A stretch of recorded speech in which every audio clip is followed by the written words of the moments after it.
अस्सलाम वालेकुम, my name is Fazal Wahab, you are watching my YouTube channel. आज की क्लास में हम एक नया चैप्टर शुरू कर रहे हैं, वो unit number 4, turning effect of forces. ठीक है, कि फोर्सेस की वजह से जो टर्निंग इफ़ेक्ट पैदा होती है, इस पूरे चैप्टर के अंदर हम इस चीज़ को डिस्कस करेंगे। ठीक है, इस चैप्टर के जो टॉपिक्स हैं, जो पहले टॉपिक्स हैं, वो फोर्सेस ऑन बॉडीज़ हैं। ये वाली आपको नज़र आ रही है, यही वाली forces on bodies like in unlike parallel forces. Like parallel forces क्या चीज़ है और अनलाइक पैरेलल फोर्सेस क्या चीज़ है। आपको यहाँ पे एक डायग्राम नज़र आ रही है। यहाँ पे 3 बंदे हैं जो कि कार को मूव कर रहे हैं। ये तीनों बंदे कार को एक ही डायरेक्शन में मूव कर रहे हैं, यानी ये 3 बंदे A1 2 3, ये तीनों बंदे फॉरवर्ड मूव कर रहे हैं, यानी कार को पुश कर रहे हैं आगे की तरफ, और एक ही डायरेक्शन में उसको मूव करने की कोशिश कर रहे हैं, उसको चलाने की कोशिश कर रहे हैं, ठीक है, धक्का देने की कोशिश कर रहे हैं। अब ये जो तीनों फोर्स है, देखिए ये इंडिविजुअल कैपेसिटी में ये बंदा अलग फोर्स लगा रहा है, ये बंदा अलग फोर्स लगा रहा है, तीनों अलग अलग फोर्सेस लगा रहे हैं, लेकिन एक ही डायरेक्शन में लगा रहे हैं। और इनका जो मजमूई असर है, जो इसका जो कलेक्टिव जो इनका जो एफर्ट है, उसका रिजल्टेंट जो फोर्स है वो क्या है, उसका जो रिजल्टेंट फोर्स है या जो कलेक्टिव जो उसका जो इफेक्ट है, कंबाइंड इफेक्ट जो है वो ये है कि गाड़ी आगे की तरफ जा रही है। ठीक है, तो ऐसी फोर्सेस जो कि एक ही डायरेक्शन में मूव कर रही होती है, दो या दो से ज़्यादा वो फोर्सेस जो कि एक ही डायरेक्शन में लग रही होती है या किसी बॉडी को एक ही डायरेक्शन में लेके जा रही होती है, ऐसी फोर्सेस को हम क्या कहते हैं, लाइक पैरेलल फोर्सेस। ठीक है, यानी ये तीनों फोर्सेस, इस बंदे की इन तीनों की जो फोर्सेस है, ये 3 फोर्सेस है। ज़ाहिर है इसमें कोई कमज़ोर होगा, कोई ताकतवर होगा। ठीक है, तो कोई ज़्यादा फोर्स लगा रहा होगा, कोई कम फोर्स लगा रहा होगा, लेकिन वो तमाम फोर्सेस जो कम और ज़्यादा है, यानी बराबर नहीं है आपस में, लेकिन वो एक ही डायरेक्शन में गाड़ी को मूव कर रही होती हैं। इस ऐसी फोर्सेस जो कि एक ही डायरेक्शन में लग रही होती है, वो तमाम फोर्सेस लाइक पैरेलल फोर्सेस कहलाती हैं। ठीक है, अब उसकी डेफिनेशन क्या है, डेफिनेशन ये गिवन है, the forces that acts along the same direction are called like parallel forces. वो फोर्सेस जो कि एक ही डायरेक्शन में एक्ट कर रही होती है या लग रही होती है, उसको हम क्या कहते हैं, लाइक पैरेलल फोर्सेस। तो ये लाइक। अब अनलाइक पैरेलल फोर्सेस, इसी एग्जांपल के अंदर आपको अनलाइक पैरेलल फोर्सेस भी नज़र आ रही है। अब ये तीनों फोर्सेस, ये बंदे जो फोर्सेस लगा रहे हैं एक ही डायरेक्शन में, इसके नतीजे में एक और फोर्स जो कि टायर्स और रोड के दरमियान है, जिसको हम फ्रैक्शनल फोर्स कहते हैं, उसके बिल्कुल अपोजिट डायरेक्शन में लग रही होती है। ठीक है, यानी ये तीनों बंदे जो फॉरवर्ड गाड़ी को मूव कर रहे होते हैं, टायर और रोड्स के दरमियान जो फ्रैक्शनल फोर्स होती है, वो बिल्कुल अपोजिट टू जो 3 फोर्सेस है, उसके बिल्कुल अपोजिट डायरेक्शन में, बिल्कुल बैकवर्ड की तरफ गाड़ी को स्टॉप करने की कोशिश कर रही होती है। ये बंदे गाड़ी को मूव करने की कोशिश कर रहे हैं, और जो टायर और रोड के दरमियान जो फ्रैक्शनल फोर्स है, वो गाड़ी को स्टॉप करने की कोशिश कर रहे हैं। ठीक है, तो ये दोनों, यानी इन 3 बंदों की फोर्स और टायर्स और रोड के दरमियान जो फ्रैक्शनल फोर्स हैं, ये अनलाइक पैरेलल फोर्सेस हैं। कुछ एग्जांपल्स मैं आपको दूसरे समझा देता हूँ डायग्राम से। यहाँ पे आप देखें कि ये एक बंदा है जो मूव कर रहा है ग्राउंड के ऊपर, ज़मीन के ऊपर चल रहा होता है। ठीक है, अब आपको ये 2 एरोज नज़र आ रही है। एक वो फोर्स है जो ये बंदा पाँव के ज़रिए ज़मीन को नीचे की तरफ पुश कर रहे होते, नीचे और पीछे की तरफ पुश कर रहे होते हैं। एक ख़ास एंगल से हैं, मतलब कुछ नीचे और कुछ पीछे की तरफ मूव कर रहे हैं। लेकिन इस लगाई जाने वाली फोर्स की एक ख़ास डायरेक्शन है जो कि यहाँ पे एरो के अंदर शो किया हुआ है। ठीक है, अब इसके रिएक्शन में जो ग्राउंड है वो बिल्कुल अपोजिट डायरेक्शन में, इन इस एरो के बिल्कुल अपोजिट एक फोर्स लगा रही होती है, जिसकी वजह से बंदा आगे की तरफ मूव कर रहा होता है। ठीक है, तो ये अनलाइक पैरेलल फोर्सेस है, क्योंकि ये डायरेक्शन में 180 डिग्री से बिल्कुल अपोजिट है। ये दोनों के डायरेक्शन में जो एंगल बन रहा है 180 डिग्री है। ठीक है, यानी आप 180 डिग्री का मतलब बिल्कुल अपोजिट। ठीक है, तो अब इस तरह से दूसरे एग्जाम्पल को आप ले लें। एक बुक है जो कि एक टेबल के सरफेस के ऊपर पड़ी हुई है, उसकी वेट की वजह से वो नीचे की तरफ एक्ट कर रहा है टेबल के सरफेस के ऊपर, आपको नज़र आ रहा है, ठीक है। और टेबल का जो सरफेस है रिएक्शन में बिल्कुल इक्वल फोर्स है उसको अपवर्ड की तरफ मूव कर रहा है, ठीक है। ये नॉर्मल फोर्स है। तो ये दोनों फोर्सेस अनलाइक पैरेलल फोर्सेस है, यानी एन और W. W means weight, N means normal force. ये दोनों फोर्सेस अनलाइक पैरेलल फोर्सेस है क्योंकि ये बिल्कुल डायरेक्शन में अपोजिट है, ठीक है। इस तरह से आपको ये एक रॉकेट नज़र आ रहा है, ठीक है, जो कि मूव हो रहा है। रॉकेट के साथ जो लगाए जाने वाली जो बॉडीज़ हैं, अब ये गैसेस को बहुत ज़्यादा प्रेशर से पीछे की तरफ निकाल रहे होते हैं, ठीक है। और रिएक्शन में जो रॉकेट है वो आगे की तरफ मूव कर रहा है। तो ये भी अनलाइक पैरेलल फोर्स, यानी एक इंजन के ज़रिए लगाए जाने वाली फोर्स जो कि गैसेस को पीछे की तरफ निकाल रही होती हैं, और नतीजे के तौर पे या रिएक्शन के तौर पे फोर्स जो कि रिएक्शन के तौर पे आगे की तरफ उसके ऊपर लग रही होती है, जो कि जहाज़ को ऊपर की तरफ बढ़ा रहा होता है। तो ये भी अनलाइक पैरेलल फोर्सेस की एक एग्जांपल है, ठीक है। तो ये तो हो गई हमारे पास लाइक और अनलाइक पैरेलल फोर्सेस। अब हमारा जो अगला टॉपिक है वो ये जो लाइक और अनलाइक पैरेलल फोर्सेस हैं, या इसके अलावा भी लाइक और अनलाइक के अलावा जो डिफरेंट डायरेक्शन में एक्ट कर रही होती है फोर्सेस, हम उनको एड कैसे करते हैं, ठीक है। यानी फोर्सेस ज़ाहिर है जब आप फोर्स किसी बॉडी के ऊपर लगा रहे होते हैं तो उसका नेट एक रिजल्टेंट फोर्स आती है, ठीक है। मिसाल के तौर पे एक बच्चा है जो कार को आगे की तरफ धक्का दे रही होती है, ठीक है, और एक बंदा है जो कि उसको आगे की तरफ मूव कर रहा है, दूसरा बच्चा उसको पीछे की तरफ मूव कर रहा है। तो जाहिर है अब जो बड़ा आदमी है उसकी फ़ोर्स ज़्यादा है, जो बच्चे की फ़ोर्स कम है, तो गाड़ी आगे की तरफ मूव करेगी, ठीक है, इसलिए कि बच्चे की फ़ोर्स कम है। लेकिन वो जिस फोर्स से मूव करनी चाहिए उस फोर्स से मूव नहीं होगी क्योंकि बच्चा भी अगेंस्ट अपोजिट डायरेक्शन में फोर्स लगा रहा होता है, ठीक है। इस तरह से कार, और ये जो कार का एग्जांपल हमने ले लिया उसमें 3 बंदे गाड़ी को आगे की तरफ मूव कर रहे हैं, लेकिन फ्रैक्शनल फोर्स की वजह से जो फ्रैक्शनल फोर्स है वो पीछे की तरफ मूव कर रहे हैं।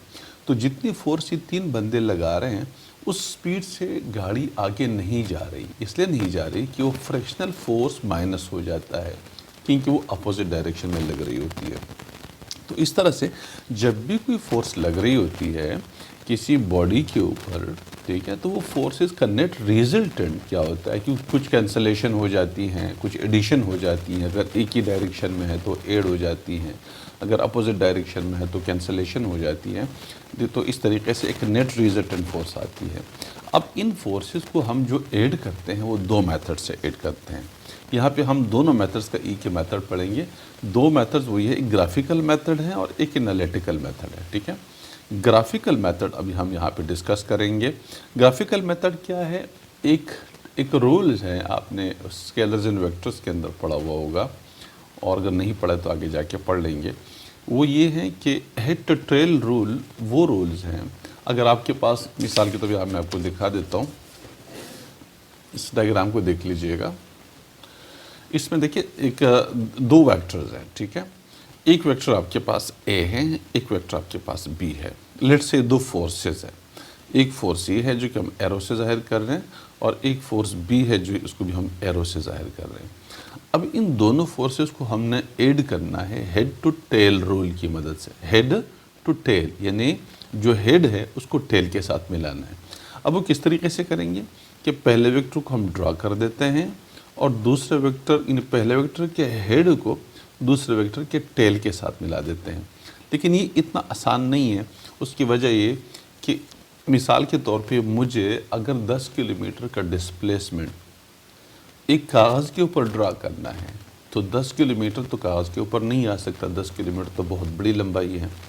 तो अब मेरे लिए ज़रूरी है कि मैं एक स्केल बना लूँ उसके लिए कि भाई 1 किलोमीटर या 2 किलोमीटर 1 सेंटीमीटर, यानी मैं यहाँ पे 1 सेंटीमीटर की लाइन खींचूँगा तो 1 सेंटीमीटर 2 किलोमीटर को शो कर रहा होगा। वो मेरे ऊपर डिपेंड कर लेता है कि मैं कितना बड़ा स्केल बना लेता हूँ या कितना छोटा स्केल। मुझे ज़ाहिर है कागज़ जितना बड़ा होगा, मुझे कितनी बड़ी डायग्राम बनानी है उसी हिसाब से मैंने स्केल बनाना है। This is total up to you कि आप किस तरह से स्केल बना देते हैं, ठीक है। वो कागज़ के ऊपर आना चाहिए, एक प्रॉपर स्पेस गिरनी चाहिए। ज़्यादा ना हो कि आप बिल्कुल कागज़ एक ही एरो से कागज़ ड्रा कर दिया आपने, कागज़ पे एक ही एरो ड्रा कर दिया, बाकी एरो के लिए जगह नहीं छोड़ी। तो आप एक प्रॉपर एक मौजून सूटेबल स्केल आप बनाएंगे, और ताकि वो जो 10 किलोमीटर या 20 किलोमीटर या 200 किलोमीटर या 1000 किलोमीटर जो डिस्प्लेसमेंट होगा या जो फोर्स होगी या जो भी वेक्टर है, ठीक है, वो आप उस कागज़ के ऊपर प्रॉपर तरीके से ड्रा कर सको। नंबर एक चीज़। दूसरा, चूँकि वेक्टर की डायरेक्शन भी होती है, तो उसके लिए हमें इन्हें रेफरेंस ऑफ एक्सिस भी बनाने होते हैं। यानी जो मेरे पास डायरेक्शंस हैं, west, north, east, west, south वगैरह, वो भी बनाने होते हैं, ताकि मैं उसको देख के मुझे अंदाज़ा हो कि ये जो डिस्प्लेसमेंट है ये वेस्ट की तरफ है, ईस्ट की तरफ है, नॉर्थ ईस्ट की तरफ है, किस डायरेक्शन में है, तो भी मुझे बताना पड़े। तो मैं आपको कागज़ पे दिखा देता हूँ किस तरीके से हम इसको हेड टू पहले किस तरीके से हम ड्रा करते हैं और उसके बाद फिर एड कैसे करते हैं, ठीक है। अब आप ये देखें कि पहले मुझे क्या करना है। सबसे पहले मुझे डायरेक्शन के लिए ये ड्रा करना है, तो मैं पहले ये देख लूँ कि मैं एक ये चीज़ ड्रा कर देता हूँ। ये मुझे बताएगा कि ये हमेशा के लिए नॉर्थ इस तरफ होता है, ठीक है, ये नॉर्थ होता है, तो इसका बिल्कुल जो अपोजिट होगा वो साउथ बन जाएगा। ये ईस्ट कहलाता है, राइट की तरफ ईस्ट होता है और लेफ़्ट की तरफ वेस्ट होता है। अब ये डायरेक्शन मुझे बताएगा, जब मैं एरो ड्रा करूँगा तो ये मुझे बताएगा कि मैं किस तरफ, जो कोई ख़ास जगह है मिसाल के तौर पे, तो वो किस डायरेक्शन में, ईस्ट की तरफ है, नॉर्थ की तरफ है, वेस्ट साउथ की तरफ किस तरफ है, तो मुझे बताएगा। दूसरी चीज़, मैं अपने डेटा को देखिए। लेट्स से मेरे पास एक डेटा गिवन है, नंबर एक डेटा गिवन है कि भाई सपोज़ करें कि एक डिस्प्लेसमेंट है D1, जिसको हम नाम दे देते हैं, वो 10 किलोमीटर है, ये लंबाई उसकी कितनी है, 10 किलोमीटर है, और ये टूवर्ड्स ईस्ट है। किस तरफ है, टूवर्ड्स ईस्ट है, ठीक है, टूवर्ड्स ईस्ट है। उसके लिए मुझे एक एरो ड्रा करना है, या आप उसको यूँ कह लीजिएगा कि एक बंदा वॉक करने के लिए निकलता है, वो पहले, अब 10 किलोमीटर तो खैर वॉक करने के लिए मुनासिब नहीं है, बहुत ज़्यादा बंदा इतना वॉक नहीं कर सकता, कर भी सकता है लेकिन ज़ाहिर नॉर्मली नहीं करता। तो लेट्स से कि एक बंदा जो है बाइक पे निकलता है और वो कुछ अखबार फरोश है, लेट्स से यानी जो अखबारें बेचता है, वो घर से निकलता है अखबारें लेके, और वो टूवर्ड्स ईस्ट 10 किलोमीटर जाता है, यानी ये डिस्ट्रीब्यूशन कर रहा है न्यूज़पेपर्स की, और वो 10 किलोमीटर टूवर्ड्स ईस्ट जा रहा है, ठीक है। वहाँ से फिर क्या करता है, जो वो टर्न कर लेता है, किस तरफ टर्न कर लेता है, 5 किलोमीटर जा रहा है, किस तरफ जा रहा है, टूवर्ड्स, सपोज करें टूवर्ड्स नॉर्थ ईस्ट जा रहा है, नॉर्थ ईस्ट जा रहा है, ठीक है, नॉर्थ ईस्ट जा रहा है, ठीक है। तो ये सेकंड है। अब ये पूरा जो उसका ये जो नक्शा बनेगा, वो मैंने इस छोटे से कागज़ पेपर के ऊपर ड्रा करना है, ठीक है। इस तरह से फिर क्या करता है कि फिर वो नॉर्थ की तरफ मुड़ता है, D3 नॉर्थ की तरफ मुड़ रहा है, और लेट्स से कि वो 6 किलोमीटर टूवर्ड्स नॉर्थ मूव कर रहा है, ठीक है। अब ये चीज़ तो मेरे पास यहाँ पे लिखी हुई है कि भाई एक लड़का है, वो घर से निकलता है, अखबार फरोश है, घर से निकलता है, 10 किलोमीटर ईस्ट की तरफ जा रहा है, फिर 5 किलोमीटर टूवर्ड्स नॉर्थ ईस्ट जा रहा है, फिर 6 किलोमीटर का डिस्प्लेसमेंट वो टूवर्ड्स नॉर्थ कवर कर रहा है। लेकिन अगर एक बंदा आके कागज़ पे ये चीज़ें देख ले और ये सारी डिटेल ना हो, ठीक है, तो वो किस तरह से समझ ले वो बंदा कि वो ये बंदा जो लड़का निकला वो किस किस तरफ गया हुआ है। तो उसके लिए मैं एक डायग्राम ड्रा करूँगा, और डायग्राम से आपको यहाँ पे शो कर देता हूँ कि किस तरीके से वो, अब ये डेटा उनके पास लेट्स से कि मैं इसी डेटा को देख के मैं एक लाइन ड्रा कर लेता हूँ। उसके लिए मुझे एक स्केल बनानी है। क्या बनाना है, एक स्केल बनाना है, सूटेबल स्केल, ठीक है।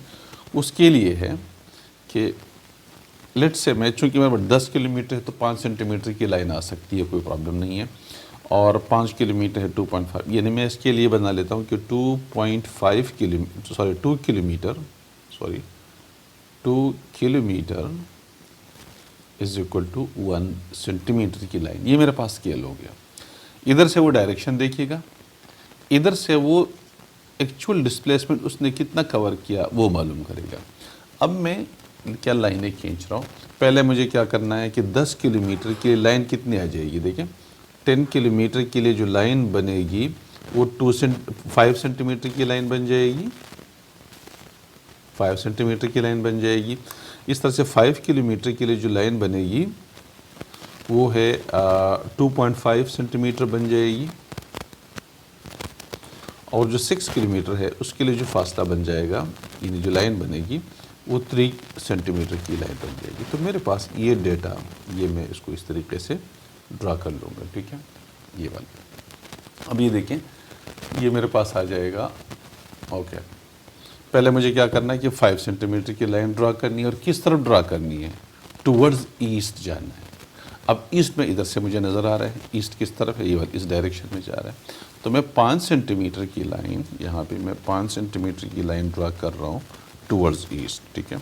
तो ये इधर से मैं स्टार्ट लेता हूँ, ये मेरे पास जो है वो 5 सेंटीमीटर की लाइन आ गई है, ये मेरे पास 5 सेंटीमीटर की लाइन आ गई है टूवर्ड्स ईस्ट, ठीक है। ये ईस्ट की तरफ है, ये डायरेक्शन जो है ईस्ट की तरफ है। कितनी सेंटीमीटर की लाइन है, 5 सेंटीमीटर की, ठीक है। उसके बाद क्या करना है, 5 किलोमीटर के लिए मैंने 2.5 सेंटीमीटर की लाइन ड्रा करनी, और ये किस तरफ जा रहा है, 5 किलोमीटर टूवर्ड्स नॉर्थ ईस्ट, यानी ईस्ट के साथ वो 45 डिग्री का एंगल बना रही है। देखिए ये नॉर्थ ईस्ट कौन सा बन रहा है, ये वाला नॉर्थ ईस्ट, नॉर्थ और ईस्ट के दरमियान में ये वाला, ये नॉर्थ ईस्ट, ठीक है। और ज़ाहिर है अगर सिंपल नॉर्थ ईस्ट लिखा हुआ है तो वो 45 डिग्री का एंगल ईस्ट के साथ आ जाएगा, 45 का। अगर हाँ, अगर वो एग्जैक्टली नॉर्थ ईस्ट नहीं है, थोड़ा सा क्लोज टू ईस्ट है या क्लोज टू नॉर्थ है, तो फिर वो एंगल मेंशन हो गया होगा कि वो ईस्ट के साथ 10 डिग्री का, 45 डिग्री का, 60 डिग्री का, 70 डिग्री का एंगल बना रहा है, ठीक है। तो वो फिर मेंशन हो गया होगा यहाँ पे सिर्फ नॉर्थ ईस्ट लिखा हुआ है, तो इसका मतलब ये है कि वो ईस्ट के साथ 45 डिग्री का एंगल बना रहा है। तो मैं क्या करूँगा, यहाँ पे एक लाइन खींच लेता हूँ। सपोज़ करें मेरे पास ये ईस्ट जा रहा है, ये ईस्ट जा रहा है, तो उसके साथ में 45 डिग्री प्रोटेक्टर की मदद से 45 डिग्री का एंगल बना के मैंने कितने 2.5 सेंटीमीटर की लाइन खींचनी है। तो लेट्स से ये 45 डिग्री है, चूँकि मेरे पास प्रोटेक्टर भी यहाँ पे नहीं है, तो 2.5 सेंटीमीटर, अब इसको यू कर लीजिएगा, ये है 2.5 सेंटीमीटर की लाइन आ जाएगी। मैं इसको थोड़ा से दूसरे से कर लूँ, ये मेरे पास आ रहा है, ये 2.5 सेंटीमीटर की लाइन मेरे पास आ गई है, बल्कि वेट 2.5 सेंटीमीटर की लाइन ही आ गई, 2.5 सेंटीमीटर। इसमें ये एंगल कितना है, ये 45 डिग्री का है। ये जो एंगल मेरे पास आ रहा है, ये वाला जो एंगल होगा ये 45 डिग्री का है, ठीक है। नॉर्थ ईस्ट के दरमियान में 45 डिग्री का एंगल होता है। अच्छा, अब उसके बाद फिर क्या करना है कि 3 इन दिया हुआ है, 6 किलोमीटर टूवर्ड्स नॉर्थ, 6 का मतलब है 3 सेंटीमीटर की लाइन आ जाएगी, और नॉर्थ की तरफ तो बिल्कुल स्ट्रेट, ये नॉर्थ की तरफ, ये नॉर्थ की तरफ आ जाएगा ये वाला, ठीक है। ये नहीं, इसकी डायरेक्शन ये आ जाएगी नॉर्थ की तरफ, ये आपको नज़र आ रहा है, ये नॉर्थ है ये वाला, ठीक है। तो हमने नॉर्थ की तरफ कितनी लाइन खींचनी है, 3 सेंटीमीटर की लाइन हमने खींचनी है टूवर्ड्स नॉर्थ, ठीक है। तो ये 3 सेंटीमीटर की लाइन आ जाएगी टूवर्ड्स नॉर्थ, ठीक है। तो ये हमारे पास 3 सेंटीमीटर की लाइन टूवर्ड्स नॉर्थ आ गई। अब उसके बाद फाइनली हमने क्या करना है, सॉरी ये अभी ओके, ये 3 सेंटीमीटर की लाइन टूवर्ड्स नॉर्थ आ जाएगी। उसके बाद फाइनली हमने क्या करना है कि पहले वेक्टर के टेल को लास्ट वेक्टर के हेड से जो मिलाने वाला जो वेक्टर होगा वो रिजल्टेंट वेक्टर हमारे पास आ जाएगा, ठीक है। यानी फर्स्ट वेक्टर के टेल को लास्ट वेक्टर के हेड से मिला लें, ये वाला, और ये हमारे पास का फाइनल रिजल्टेंट वेक्टर हमारे पास आ गया, फाइनल रिजल्टेंट वेक्टर। अब हम इसको क्या करते हैं, इसको स्केल से मेजर कर लेते हैं कि स्केल से कितना आ जाएगा। तो फाइनली हमारे पास 8 सेंटीमीटर की लाइन आ रही है, ये आपको नज़र आ रहा है, यहाँ से ये 8 सेंटीमीटर की लाइन आ जाएगी, ठीक है। तो R is equal to 8 centimetre हमारे पास आ रही है। तो इसका जो टोटल डिस्प्लेसमेंट, रिजल्टेंट डिस्प्लेसमेंट बनता है वो 8 सेंटीमीटर की लाइन बनती है। अब ये इसको हम कहते हैं हेड टू टेल। पहले वेक्टर के हेड को हमने दूसरे वेक्टर के टेल से मिलाया, दूसरे वेक्टर के हेड को तीसरे वेक्टर के टेल के साथ एंड इस तरह से तीसरे की चौथे, चौथे की पांचवें, जितने आपके पास वेक्टर्स होंगे वो इस तरीके से मिला देंगे और फाइनली फर्स्ट वेक्टर के टेल को लास्ट वेक्टर के हेड के साथ मिला लीजिएगा, वो आपके पास क्या होगा, उसका रिजल्टेंट वेक्टर कहलाएगा। इस मेथड को हम कहते हैं हेड टू टेल रूल कहते हैं। अच्छा, अब जो बंदा इस डायग्राम को देखेगा उसको पहले से इधर से वो मालूम करेगा, इधर से कि जो पहले वो किस तरफ गया हुआ है, इधर से ये नज़र आ रहा है ईस्ट, तो ये ईस्ट की तरफ गया हुआ है। फिर 45 डिग्री के एंगल से ये नॉर्थ ईस्ट की तरफ गया हुआ है, ये देखिए 45 डिग्री का एंगल है, ये नॉर्थ ईस्ट की तरफ गया हुआ है और फिर नॉर्थ की तरफ वो 3 किलोमीटर का डिस्टेंस कवर किया। यानी ये 5 सेंटीमीटर की लाइन है। मैं इधर से देखूंगा कि भाई 1 सेंटीमीटर की लाइन कितनी बन रही है, 2 किलोमीटर, तो 5 सेंटीमीटर का मतलब 10 किलोमीटर। तो ये बंदा 10 किलोमीटर टूवर्ड्स ईस्ट गया हुआ है। फिर 2.5 सेंटीमीटर की लाइन का मतलब है 5 किलोमीटर, वो टूवर्ड्स नॉर्थ ईस्ट गया हुआ है। और फिर 3 सेंटीमीटर की लाइन का मतलब है 6 किलोमीटर, वो टूवर्ड्स नॉर्थ गया हुआ है। ठीक है, और उसका जो फाइनल रिजल्टेंट डिस्प्लेसमेंट है वो आपके पास ही आ जाएगा। वो कितना है, वो अब वो जहाँ से निकला हुआ था और फाइनली जहाँ पे गया हुआ है वहाँ से उसका डिस्टेंस कितना बन रहा है, डिस्प्लेसमेंट कितना बन रहा है, वो 8 सेंटीमीटर। 8 सेंटीमीटर का मतलब क्या है, 16 किलोमीटर वो अब अपने घर से फाइनली जहाँ पे पहुँचा हुआ है वो अपने घर से उस पॉइंट तक 16 किलोमीटर के डिस्टेंस के ऊपर है। ठीक है, तो ये पूरी इन्फॉर्मेशन आपको इस डायग्राम से मिल जाएगी। इसको हम कहते हैं ग्राफिकल मेथड। ठीक है, ये मैंने उसमें डिस्प्लेसमेंट ले लिया, अब उसके अंदर फोर्सेस ले सकते हैं, वेट्स ले सकते हैं, कोई भी वेक्टर क्वांटिटी आप इस मेथड से उसको सॉल्व कर सकते हैं। ठीक है, तो ये था हेड टू टेल रूल। बाकी जो टॉपिक है इंशाल्लाह नेक्स्ट वीडियो के अंदर कंटिन्यू करेंगे।